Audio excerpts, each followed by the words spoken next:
ઈસરવા ગામ ખાતે મહાકાળી માતાજીની ઉજાણી ભક્તિભાવથી ઉજવાઈ।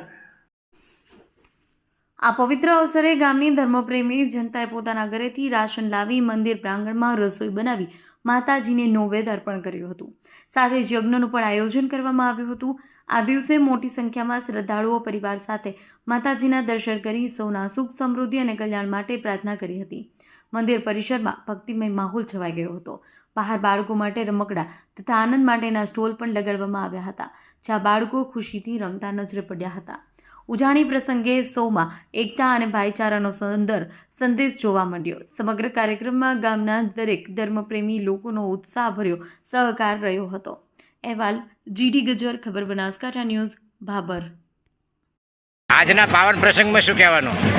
આજના પાવન પ્રસંગમાં એ કહેવા માગીએ છીએ કે ઈસરવા જે મહાકાળી મંદિરની એક ચોક્કસ જગ્યા છે અને વર્ષોથી એક જૂની પ્રણાલી અનુસાર એક ઉજવણીના ભાગરૂપે મહાસુદ બીજને દાડે આખા ગામ લોકો અહીં પોતપોતાનું જમણવાર બનાવે છે અને અહીં બધાય ભાઈચારાથી જમે છે।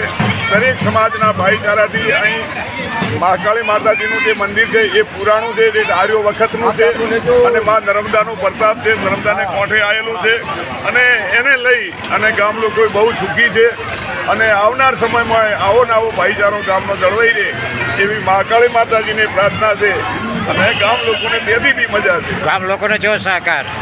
ગામ લોકોનો ભરપૂર સાથ સહકાર છે। આ ઉજાણી પ્રસંગમાં કેવો માહોલ જોવા મળે છે? માહોલ એટલે તમે પણ જોવા મળો છો, જોવા બધા મુલકા આ છે તે છે, હર 18 આલમ બહુ મોજથી જીવે છે અને મહાકાળીના પ્રતાપથી આજ ઈસરવા બહુ ખુશ છે।